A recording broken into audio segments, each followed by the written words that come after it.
Have you ever had that craving for a movie you just knew was going to be epic? I'm talking about those moments when you've got a film in mind that promises to be so good that you set the scene. Favorite meal, popcorn, go to drink, your coziest spot on the couch, and you're all set for a movie night extravaganza. Well, let me share a little tale with you, my dear friends. Enter The Black Demon, a movie on Amazon that I thought had real potential. You see, when a giant shark is involved in a movie or TV series, the task is pretty straightforward. Give that shark some quality screen time and let it do its thing. The thrill comes from watching that formidable sea creature in action, witnessing people dodging and weaving to avoid becoming a shark snack. It's simple, right? Well, The Meg set the bar pretty low in this regard, but The Black Demon managed to dive even deeper. On my scale of 1 to 10, they scraped by with a dismal 2. But brace yourselves, because this movie, The Black Demon, managed to achieve the unachievable by earning a solid 1. Yes, you heard me right, folks, a 1. Are you grasping the gravity of this situation? Now let's discuss what led to this cinematic catastrophe. And where better to start than the acting? Our lead male character, whom I've never seen on screen before, had a performance that was, well, let's just say it didn't quite hit the mark. Now, I'm not one to criticize people's hard work, but it was, in simple terms, terrible. I mean, is this thing on? The actress who played the role of the mother, on the other hand, was quite commendable. Her intensity was palpable, and she stole every scene. In fact, I secretly wished she were the actual lead. The gentleman cast as the lead should have been more of a supporting character. He didn't exude control, dominance, or the ability to take charge of any situation, let alone protect his family. It was an abysmal choice for the central role. The child actors, however, were a breath of fresh air. The young boy and the teenage girl delivered convincing performances.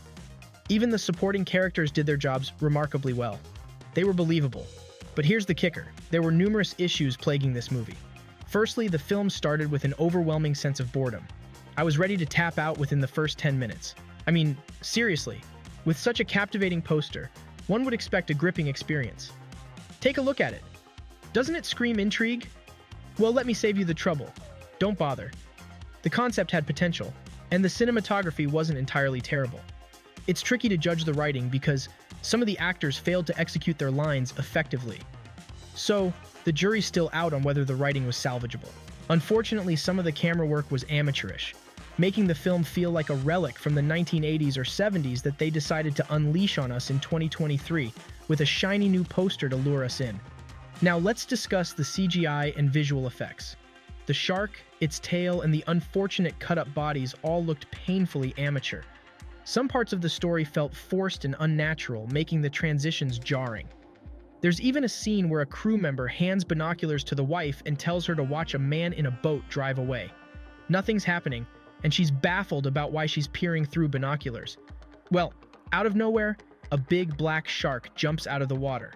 But how on earth did the crew member know that the shark was going to make its dramatic entrance at precisely that moment?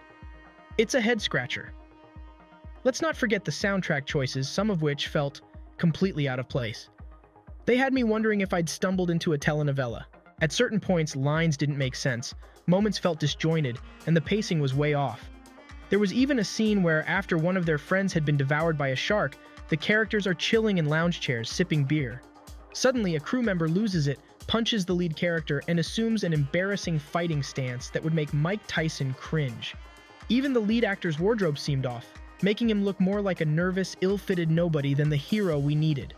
What's truly unfortunate is that the supporting cast delivered solid performances.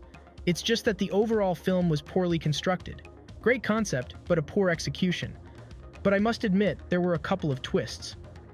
One revealed that the main character had hidden some crucial information about the island's dangers, and the consequences were haunting them. Another twist involved the lead character making morally questionable decisions in pursuit of wealth, only to be betrayed by his own company, which seemed to be working against him. However, I barely saw the shark, maybe 2 or 3 times in a 1 hour and 40-minute movie. I must confess I fell asleep at some point. Yes, I was a bit tired, but the sheer boredom pushed me into slumber. If you find yourself with absolutely nothing else to do, are curious, or are somehow still keen on watching The Black Demon, go ahead, because I'd love to hear your thoughts. Am I missing something here? And if not, what would you rate it on a scale of 1 to 10? Just to be clear, from the scale of 1 to 10, I rate this movie a 1. While I didn't enjoy this movie, I certainly enjoy making TV and movie reviews for you all. It's time to level up your movie watching game. Imagine the perfect movie night with all the gear and gadgets that turn your living room into a mini theater. From popcorn machines to cozy blankets, immersive sound, plush seating, and even home theater projectors, everything you need for your dream movie setup is just a click away. Simply click on the link in the description or pinned in the comments section. If you purchase anything by clicking on the affiliate link, I will receive a commission. Now back to our movie. If you enjoyed this review and want more TV series or movie content, hit that like button and subscribe for more. As always, your support is appreciated, and thank you for tuning in.